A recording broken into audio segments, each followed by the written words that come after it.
प्रभु यीशु मसीह के पवित्र नाम में आप सबको सलाम। परमेश्वर आपको आशीष दे, खुदा बरकत दे, अपनी बरकतों से मालामाल करें। जो आज का वचन है बहुत ही सुंदर खुदा का कलाम है। आज हम देखेंगे कि किस प्रकार जो है कितनी भी बड़ी पदवी क्यों न हो, कितना बड़ा भी राजा क्यों न हो, कितना बड़ा बंदा क्यों न हो, कितनी बड़ी पोस्ट क्यों न हो, अगर खुदा के नाम से जब प्रभु के घर से कोई छेड़छाड़ करते हैं तो वो बंदा कभी बचता नहीं। यहाँ पर परमेश्वर का वचन जो है वो हम देखेंगे कि खुदा की मर्जी को ठुकराना पाप है। खुदा की मर्जी को ठुकराना पाप है। दानियल नबी की पुस्तक उसका 5वां बाब उसकी पहली आयत से लेकर के 9वीं आयत तक प्रभु के वचन में खुदा के कलाम में से हमने पढ़ा है, जिसको हम देखेंगे कि एक बहुत बड़ा राजा है। राजा का नाम क्या है? राजा बेलशस्सर। और उससे पहले जो राजा था वो क्या था? नबूकदनेस्सर। उस समय वहां पर कौन था? एक प्रभु का बंदा दानियल। अब देखिए कि जो बेलशस्सर राजा है उसने 1000 यानी 1000 जो लोग हैं, जो प्रधान हैं, जो बड़े बड़े प्रधान हैं, बड़ा राजा था, उसने अपने खाने में 1000 लोगों का प्रबंध करना कोई आसान बात होती है? काउंटिंग अगर आप करोगे, अगर 1000 बंदा इकट्ठा हो और वो भी प्रधान, बड़े बड़े प्रधान जो है, ऐसा बाइबल में लिखा है। लेकिन करा क्या उसने? उसने क्या करा? मंदिर के जो बर्तन थे, जो मंदिर के पवित्र बर्तन है, उनको उसने आज्ञा दी कि उनको लाओ और उनमें क्या करा? शराब पी। जैसे बहुत से लोग कहते हैं भाई ये चर्च वाले जो है वो अपने बर्तन जो है वो घर में नहीं दे रहे। क्यों? क्योंकि चर्च के बर्तन जो है वो पवित्र बर्तन होते हैं।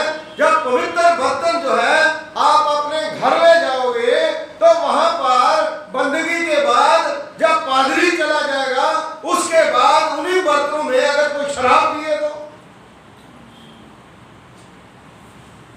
ये तो गलत बात है ना? तो इसलिए क्या होता है, जो चर्च मैनेजमेंट है उसके ऊपर उंगली उठाई जाती है। लेकिन वो राजा है, राजा को किसने मना करना है? हो सकता बाइबल में बहुत सी चीजें नहीं लिखी, उसको मना करा गया होगा, उसको कहा गया होगा, लेकिन उसने किसी की बात मानी नहीं। ये पहली आयत से लेकर के 3री आयत तक का है। और मेरे अजीजों, वचन में खुदा के कलाम में लिखा है कि अपने 1000 प्रधानों के लिए बड़ी की और 1000 लोगों के सामने दाख मधु किया।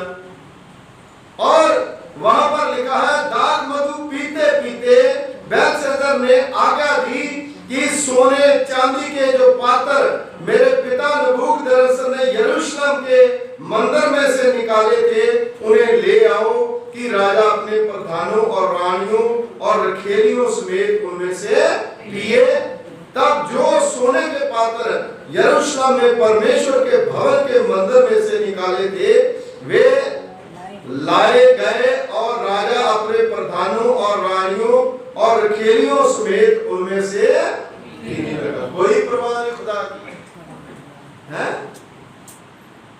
कोई खुदा की दिक्कत नहीं है, कोई डर नहीं है, कोई खौफ नहीं है। आप देखिए ये खुदा की आज्ञा का उल्लंघन नहीं है,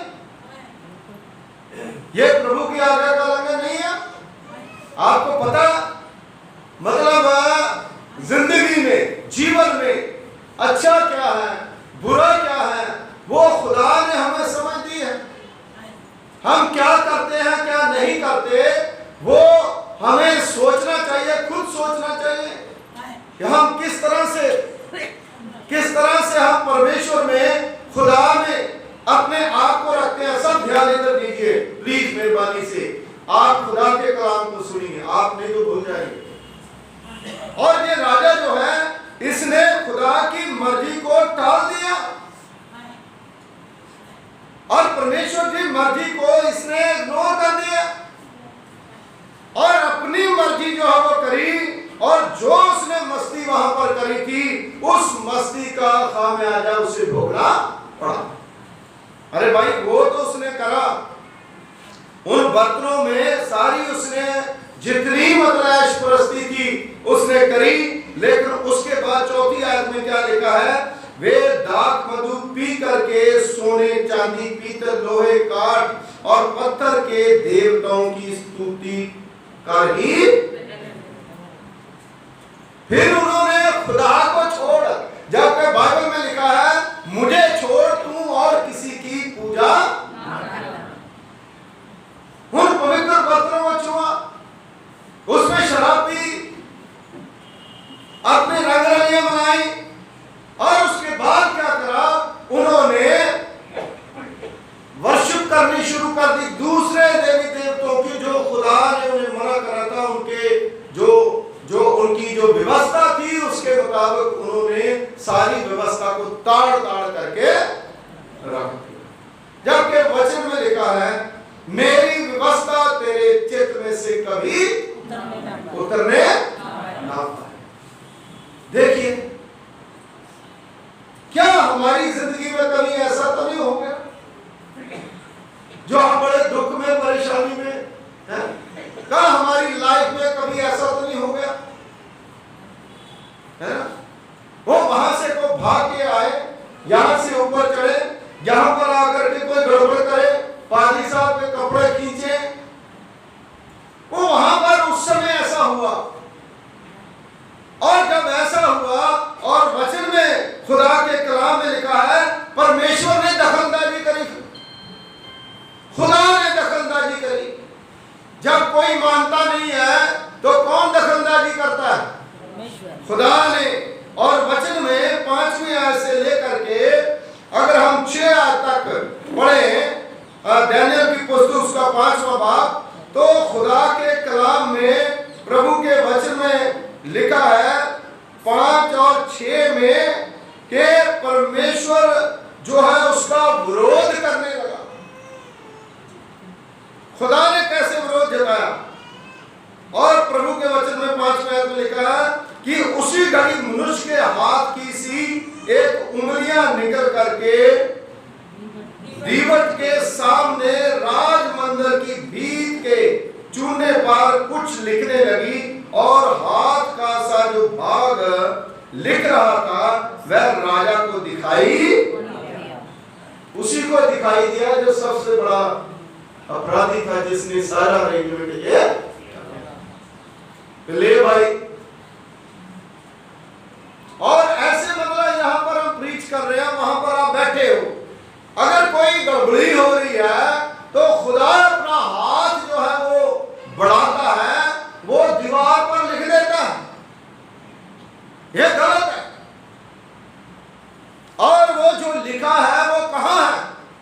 मेरे जीजो आज भी परमेश्वर के वचन में वो दर्ज है। Hallelujah, hallelujah. आज भी प्रभु ने लिखा है, अगर आप गड़बड़ करते हो, मैं गड़बड़ करता हूं, तो परमेश्वर का हाथ आएगा और खुदा के हाथ से हमें कोई बचा नहीं सकता, नहीं बचा पाएगा। इसलिए कोई भी काम करने से पहले हमें सोचना चाहिए, क्योंकि हर चीज में फर्क होता है। वो मंदिर जो है उसमें फर्क था, वो खुदा ने बनाया था। ये मंदिर जो है, जो चर्च है, वो खुदा का है। क्योंकि मेरे दूसरे कपड़ों में और इन कपड़ों में फर्क है। मेरे अजीजों, प्रभु का वचन बताता है 6 आयत में, उसे देख करके राजा भयभीत हो गया। जब उंगलियां दिखी ना उसे भयभीत हो गया और वह अपने सोच से घबरा गया, और उसकी कटी के जोड़ ढीले पड़ गए और कांपते कांपते उसके घुटने एक दूसरे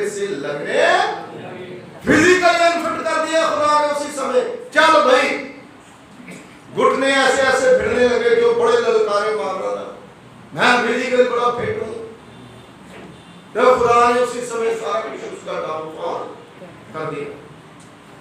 और उसी समय प्रभु का वचन बताता है कि उसके ये जोड़ जो है वो ढीले पड़ गए। तो ये अगर ये ही नहीं चलेगा, चूल्हा नहीं चलेगा, चलेगा कैसे?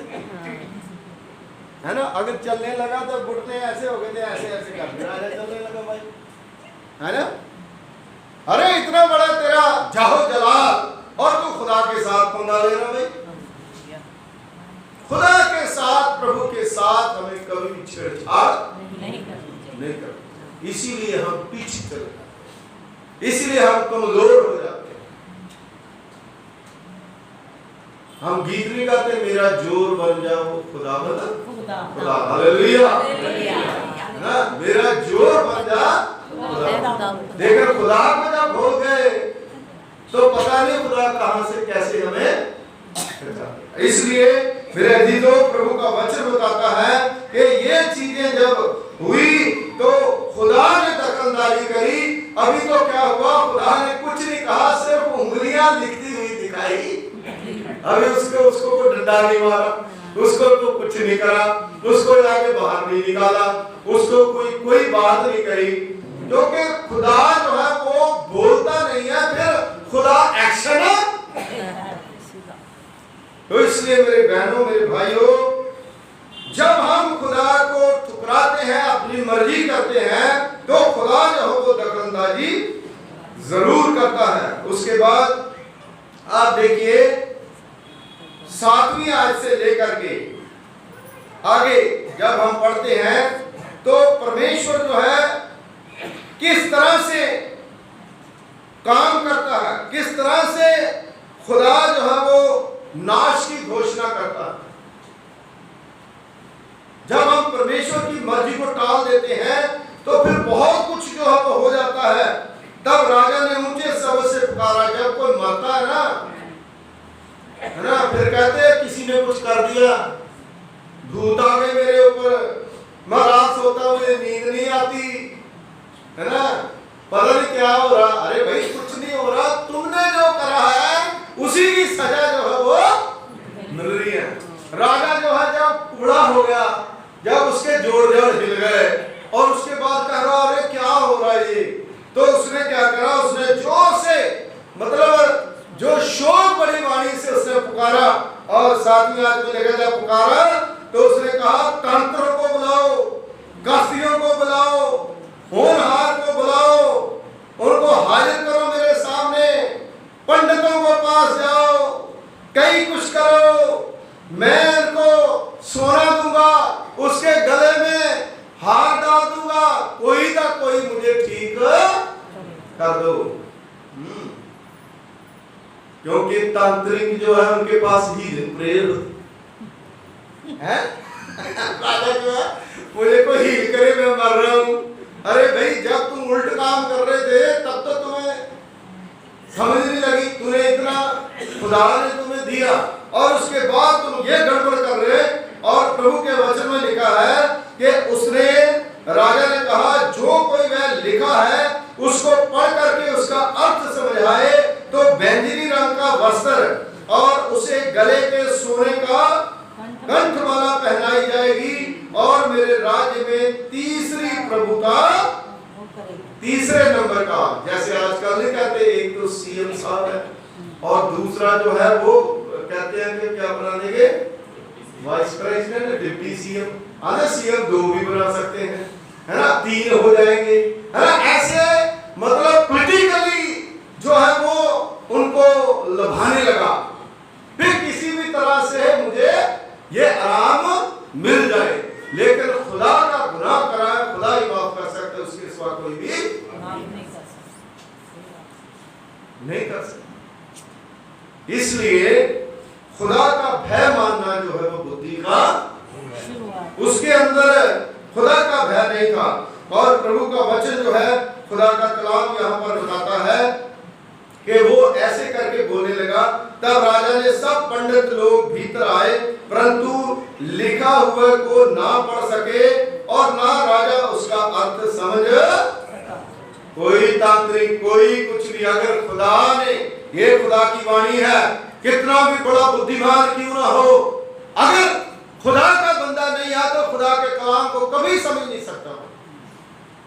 डबल पीएचडी करी हो, कितना तांत्रिक ज्ञान जानता हो, लेकिन प्रभु के वचन को समझने के लिए सिर्फ खुदा का बंदा ही समझ सकता, वही समझा सकता। इसलिए कोई भी राजा की नहीं चली, जितने उनके पढ़े लिखे लोग थे सब फेल हो गए और बेलशस्सर राजा निप्ट बहुत ज्यादा घबरा गया, भयंकर घबरा गया और प्रधान भी व्याकुल हो गए। 10,000 लोग जो है व्याकुल हो गए। राजा जो है ऐसे करके खड़ा रखे, है ना, 4 बंदे उसको उठा रहे होंगे, है ना। अरे क्या हो गया यार, अचानक आप एक पार्टी में गए हो, जहाँ एक चर्च में गए हो, जहाँ कोई प्रोग्राम में गए हो, अचानक बंदा जो है वो ऐसे करके सीधा खड़ा है और अचानक उसने कुछ देखा है, उसके बाद सारा का सारा जाओ मेडिकली अनफिट हो गया, शारीरिक तौर पर कमजोर हो गया। आप क्या करोगे भाई? अरे सारे डॉक्टर, सारे जो उनके उस समय के जो कुछ वैद्य हकीम थे लाए, किसी से कुछ भी, और जो लिखा वो भी नहीं पढ़ा गया। लेकिन उसके बाद 10वीं आयत से लेकर के जब हम 12वीं आयत तक पढ़ते हैं तो वचन में लिखा है, राजा और प्रधानों के वचनों को सुनकर के रानी जेवनार के घर में आई और कहने लगी। जहां पर मतलब वो 10,000 लोग बैठे थे, वो रानी जो है वो वहां पर आई। रानी, इसका मतलब है कि जो बहनें हैं वो ज्यादा खुदा को मानती, वो दानियल के बारे में बताती है ना। बंदे ने तो गड़बड़ करी, है ना, लेकिन जो रानी है वो मतलब आके राजे को कहती है कि भाई ये कोई भी कर सकता, ये जो लिखा है इसका अर्थ सिर्फ और सिर्फ दानियल जो है वही बता सकता। Hallelujah, hallelujah. क्योंकि जो खुदा के बंदे हैं जो वो प्रेयर कर सकते हैं, उनको पता है उनकी खुदा ने बसा करा।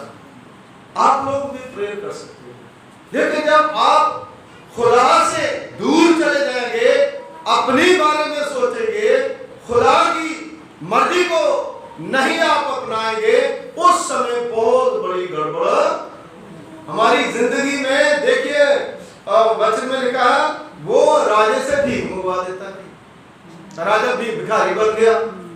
जो इतना बड़ा राजा 10,000 एक मतलब है कि 1,000 लोगों को इतने बड़ी आलीशान मतलब है, इसमें लिखा है कैसे पत्थर थे, कैसा वो था, मैं सारी चीजें नहीं आपको बता रहा। आप इसको घर में जाकर के आप पढ़ना जरूर, है ना।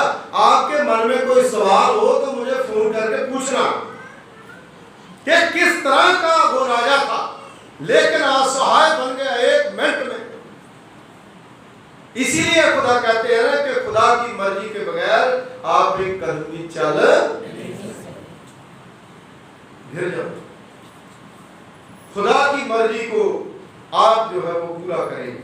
मेरे अजीजों, प्रभु के वचन में लिखा है 11वीं आयत में, तेरे राज्य में दानियल एक पुरुष है जिसका नाम तेरे पिता ने बेलशस्सर रखा था, उसमें पवित्र ईश्वरों की आत्मा रहती है और उस राजा के दिनों में उसमें प्रकाश, प्रवीणता और ईश्वरों के तुल्य बुद्धि पाई जाती है।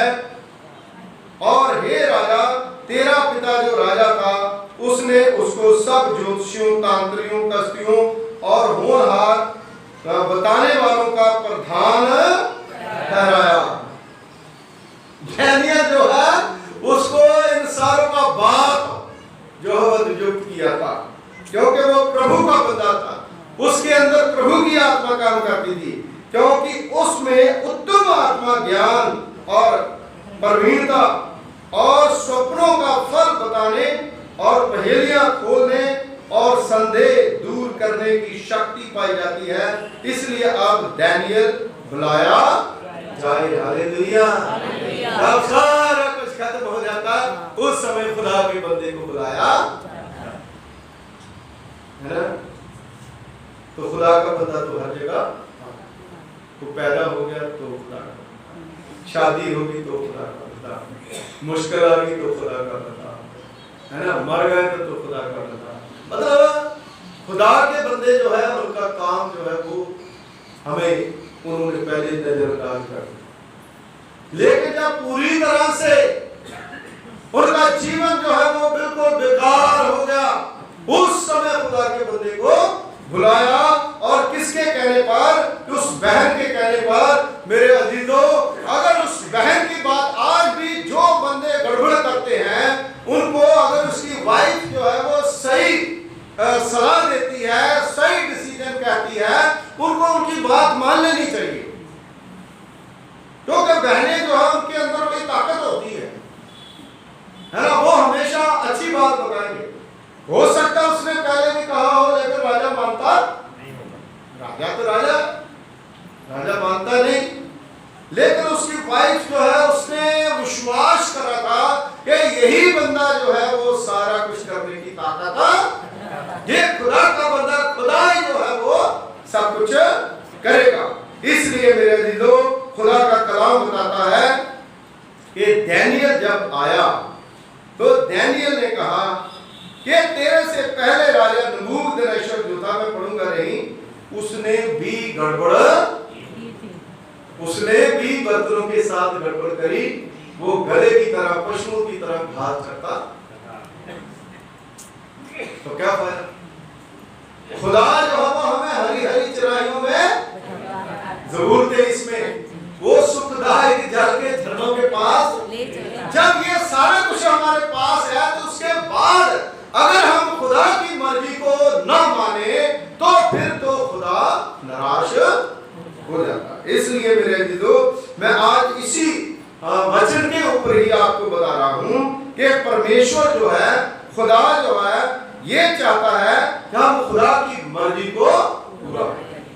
जितना पैसा उसने शराब पे इतना पैसा खर्च कर दिया और उसके बाद और मेडिकली अनफिट हो गया, शरीर काम करना बंद हो गया, अगर वही पैसा जो है खुदा के मंदिर की खूबसूरती के लिए जब प्रभु के घर में कुछ, उससे मैं तो कहता हूं उसका अगर 10वां हिस्सा भी दे देता, है ना, आप देखिए, अरे 10वां हिस्सा भी दे देता तो खुदा जो है उसकी सुन लेता। अरे भाई तुमने ये करा, हम क्या करते हैं, ये काम नहीं करते।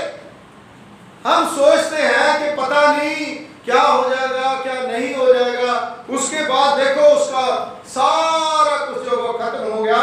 आपको पता है उसके बाद क्या हुआ? उसके बाद वो राजा जो है उसकी मौत मर गया, क्योंकि खुदा कभी माफ नहीं करता। मरने के बाद वो क्या स्वर्ग में चला है? खुदा के दूतों ने कहा कि राजा तूने बड़ा अच्छा काम करा है, मैं तुम्हें स्वर्ग में जगह दूंगा, तूने बहुत बढ़िया करा है, बड़ा अच्छे तेरी शांति वो थी, आजा तुझे राजा बना के, और वहीं पर जीरो कर दिया, हीरो से जीरो। इसलिए मेरे अजीजों, खुदा से डरना चाहिए और परमेश्वर की मर्जी को पूरा करना चाहिए। 10वीं आयत से लेकर के 12वीं आयत तक हमने ये जो सीखा है कि किस तरह से रानी जो है उसने विश्वास करा था, और रानी जो है, रानी तो नहीं मरी, ऐसा तो लिखा ही है ना, खुदा के कलाम में लिखा जो पाप करेगा वही का, क्यों मरे हम, हमें तो जीना, खुदा ने जिंदगी दी है ना। इसलिए हम खुदा के ऊपर भरोसा रखें, प्रभु के ऊपर विश्वास करें। और मेरी बहनों, मेरे भाइयों, 13वीं आयत से लेकर के 15वीं आयत तक डैनियल को बुला करके किस तरह से उसने सारा कुछ जो है वो बताया, और उसके बाद जो लिखा था उसका अर्थ जो है वो भी डैनियल नबी ने बताया। क्या डैनियल नबी ने उसका अर्थ बताया? मने मने तकेर, तू तौला गया तो कम पाया, है ना। तकड़ी में तो होता है परमेश्वर, खुदा बातों का खुदा नहीं है। खुदा जो है वो आपके कामों को तौलता, खुदा जो है वो आपकी भक्ति को तोलता है। आपके अंदर क्या शक्ति है वो कुछ नहीं है, वो खुदा की मर्जी है। खुदा हमें शक्ति देता है, खुदा हमें आशीष देता है, खुदा हमें बरकत देता है।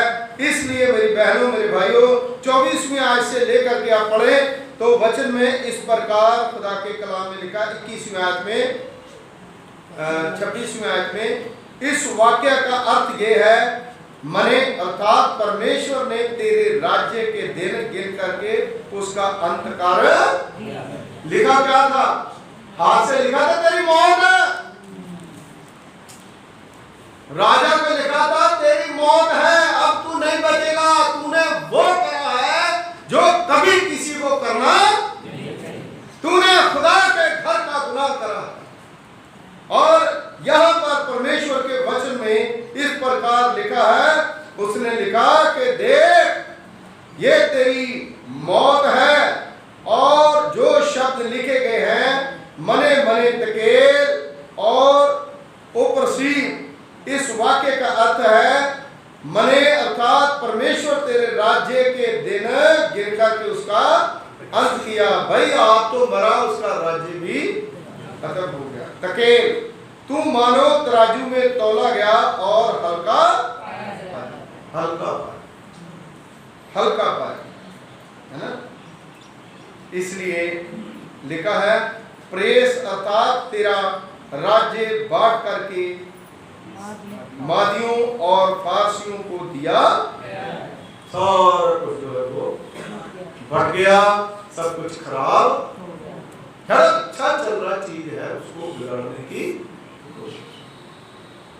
इसलिए मेरी बहनों मेरे भाइयों खुदा जो है वो हमें आशीष देना चाहता है। खुदा की मर्जी को ठुकराए, उस भोज में जाने की बजाय मत्ती की इंजील उसका 25वां अध्याय जिसमें 10 कवारियों का जिक्र आया है और लास्ट में जो चालाक और चुस्त दुआ करने वाली थी वो प्रभु यीशु मसीह के पास गई और उन्होंने उनके साथ भोजन करा। हालेलुया।